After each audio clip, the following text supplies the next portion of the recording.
তুমি এত বড় রাজনৈতিক ফ্যামিলি থেকে বিলং করো, তোমার বাবা আত্মীয় স্বজনরা সবাই রাজনীতি করে, তাহলে মানে এমন কোন ছেলে কেন তোমার পছন্দ না যে পলিটিক্স করে? আমার মায়ের জন্য। ছোটবেলায় খুব কাছ থেকে মায়ের কষ্টটা দেখেছি। বাবার জন্য সারাক্ষণ টেনশনে থাকতো, মামলা হামলা মারামারি কাটাকাটি এগুলো কোনো কিছু নিতে পারতো না।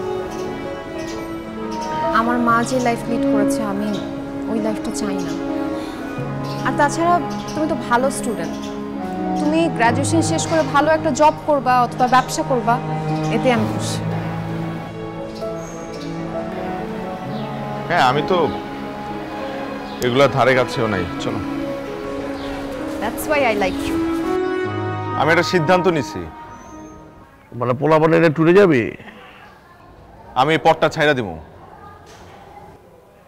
কি? আমি এই সাংগঠনিক সম্পাদকের পদটা ছাইড়া দিব। এই শোন, এই দেখ তোকে বড় ভাই কি কয়, এত কষ্ট করে আমরা সাংগঠনিক পট্টটা নিয়ে দিলাম, এই পট্টটা নাকি ছেড়ে দিব? এই তুই কি পাগল হয়েছিস বলতো?